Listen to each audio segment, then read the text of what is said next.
Hey everyone and welcome to Storytime. My name is Jake and today we are going to be looking at the subreddit r/prorevenge, where people tell us their best stories on how they got revenge on someone they didn't like. If you're new around here, please do hit subscribe down below so that you never miss out on another video. But for now, let's sit back, relax and enjoy some pro-revenge stories. CEO voids a verbal agreement. Enjoy the new union. Hey all, this is a long story which spans several years, but I look back at the outcome with fondness. 25 years ago, I worked 7 nights a week as a driver, subcontracted to the local newspaper to deliver bundles to stores and carriers. At 18, I was the youngest driver with his own route, having first been brought in by a family friend when I was 16 as a spare driver, then moving up. My days were at college studying computer science or working computer repair jobs. Verbal agreement gets voided. The rural route I was offered had the greatest number of KMs, with a relatively lower number of newspapers compared to the other routes. I made an agreement with the manager, bought a heavy-duty cargo van which had been converted to run on propane, far cheaper back then got to work. Most other trucks would not have made a profit during this route. After several months on the job, I was called into the office by the CEO of distribution company, who was mad that I had been getting paid more for my KMs in comparison to other in-city routes. The manager backed me up, saying he had okayed the rate to balance out the longer hours with fewer bundles. The CEO yelled at the manager in front of the whole office and asked if there was a signed contract to state the agreed terms. When the manager admitted it was a verbal contract, the CEO said it then didn't count and was void. I get organised. Stuck with having to pay off the cargo van, and I really did enjoy the job itself, I kept at it, but documented everything, including all negotiations, calls asking me to come early, requests to set the order of my route, times waiting at press, times entering/leaving loading bay, who was before and after me, route completion times, return home times, fuel costs, KMs driven, and press breakdowns. 6 months later, I wanted to take some time off, but was refused. None of the company's spares would agree to do my route since it cost them too much in time and fuel. Working 7 nights a week gets draining. I threatened to quit and the company relented, agreeing to pay the spares more, but not me. This situation made me madder than ever and I started reading. I get organising. I learned of the magical difference between a dependent and an independent contractor, and how a dependent contractor is granted many of the same rights as employees, like overtime and holiday pay. I knew this was a temporary job for me, but I was angry enough to devote a large amount of my time to make the owner pay. I filed a comprehensive personal employment standards complaint using all those records I had been keeping. Plus, I offered my records to around 10 other drivers who followed my lead into filing their own complaints. A key part of my records was proving how much control the company had on how we performed our jobs. Talk of unionizing was always in the background, but it was at this point I joined the cause with a fervor. We attracted one of the country's largest unions who devoted a fair amount of resources to backing us, even before they were voted in. My records went to the union, who referred to them consistently. Because I had years of spare experience, I also had in-depth knowledge of many of the other routes and the lopsided pay. I helped convince several of the other drivers to join up, including some of the spares. Forming a union is a long process, so be aware there were multiple votes interspersed with the events below, with each vote favouring the union position.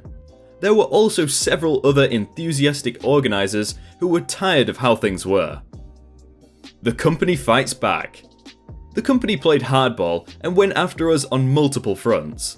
A number of union-friendly spares were fired, drivers lost their routes due to strategic amalgamations, and I was let go under the excuse that I had less seniority than the CEO's son-in-law, who had worked as a spare a couple times over the last few years. My own departure didn't last long. The newspaper itself demanded I be put back on my route following major problems and delays from the son-in-law doing it. Bad drops, loads of complaints by carriers and customers. The union filed complaints to the Labour Board, calling it obvious union busting. I filed a complaint to the Employment Standards Tribunal, which had been set up for my personal case. Since the company had played the seniority card, it was determined I had greater seniority than a number of company men, given I had worked as a spare since I was 16. The Labour Board said I should be given the opportunity to bump any of those with less seniority and take their route. Both the company and union asked me not to pursue this if I agreed to an immediate increase to my current route and to be paid for all days missed. I agreed. Negotiations pay off. Now, 2 years later from the start of my story, negotiations were still ongoing, but several interim agreements had been reached. A universal pay algorithm was agreed on, with drivers receiving back pay to when the negotiations started. I received one of the biggest checks. One thing I did not agree to was to let the union negotiate away my employment standards complaint.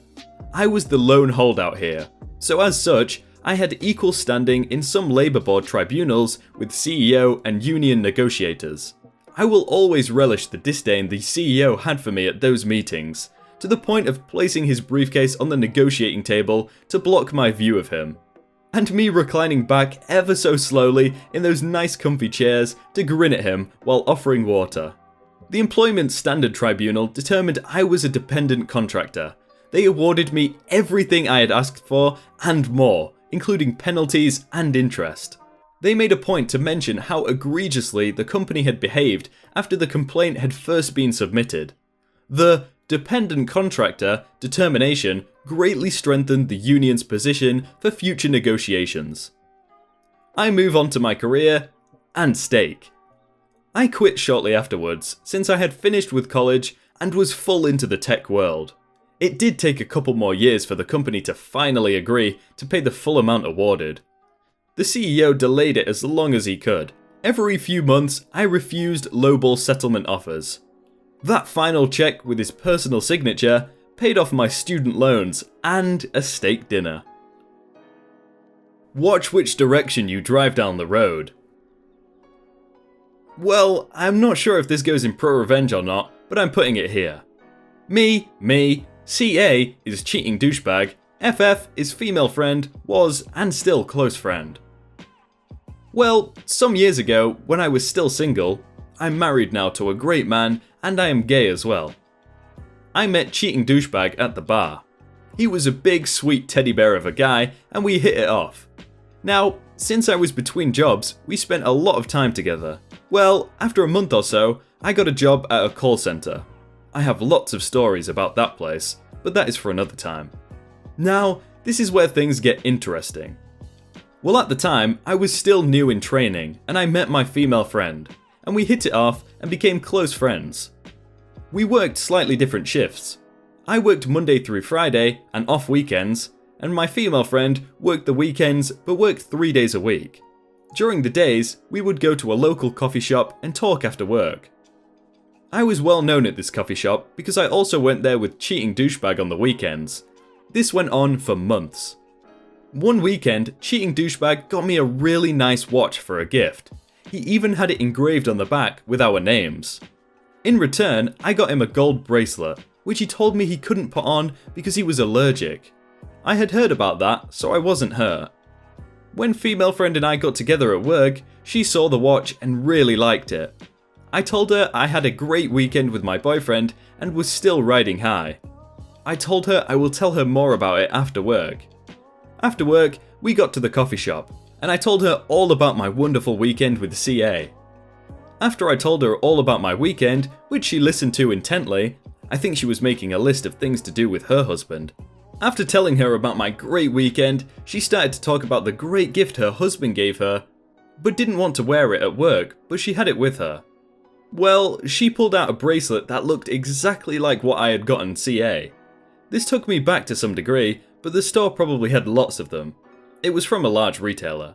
So I asked her if she had a picture of her husband, and I would show her the picture of my boyfriend. When we compared the pictures, we realised they were CA. This made us mad. She looked up at me, very upset over this, and I was a lot more than mad. I started to get up to call him and rip him a new one over the phone, but my female friend stopped me. She looked at me and talked me down. She was so hurt, but was scorned. And after looking in her eyes, I could see that she wanted revenge. So we hatched a plan. Well, we had a 3-day weekend coming up, and that's when we would spring our trap. We went back to my place and I called the cheating douchebag. I didn't have a cell phone at the time. Hello? Hey, CA, I have a 3-day weekend coming up. Would you like to go out of town? Really? That sounds like a great idea, but I will have to see what I have going on. Let me call you back. Alright, let me know soon. A few minutes later, female friend's cell phone goes off. Hello? Oh, hi honey. Oh, okay. Through to Monday? I understand. Love you too. Bye.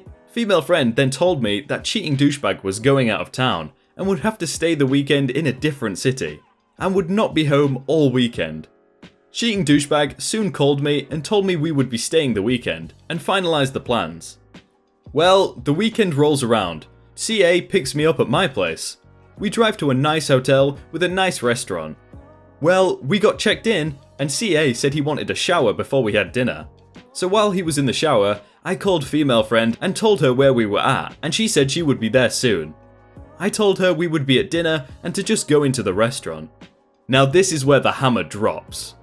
Well, cheating douchebag got out of the shower and got dressed. Then we went down to get dinner. I picked out the table and made sure his back was facing the door. We ordered, then started to talk about what we were going to do for the weekend. About 10 minutes later, my female friend walks in. She sees me and starts walking up to the table in his blind spot. She gets right up to him and I could feel her seething hate as she stood behind the cheating douchebag.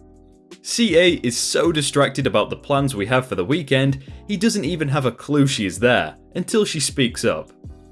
Hi CA? Then I see all the blood drain from his face. He looked like death just walked over his grave. I smiled sweetly. Oh, hi female friend. CA, I would like you to meet my co-worker, but I think you know her already. I then stood up and pulled a chair over for her to sit down with us.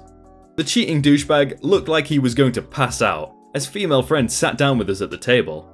Female friend looked at CA with almost a pleasant smile and said, I'm not going to pretend this didn't happen or it will go away, I'm just going to deliver this. Then she reached down and handed him a small pack of papers and the gold bracelet that I had given CA. Everything is outlined and should be a good read. Cheating douchebag then looked at me like a deer staring into the headlights of a car. Well, I guess that's the end of my weekends with you. I believe you're going to have a lot to do for a while. Me and FF stood up and then left CA in the restaurant. When I checked up with my female friend, she had had a divorce with CA and won everything. He wanted the cake and wanted to eat it too. Well, guess what? When your cake can bite back.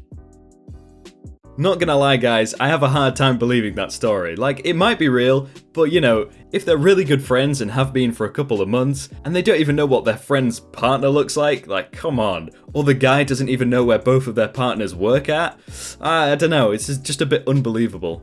But it was still a fun story nonetheless. Hey everyone, I hope you're all having a really good day and that you enjoyed that video. If you want to check out some other stories, then click on screen right now or check out the playlist down below. If you enjoyed that video, then please do leave a like on it and subscribe if you aren't already. But thank you so much for watching and I will see you very soon.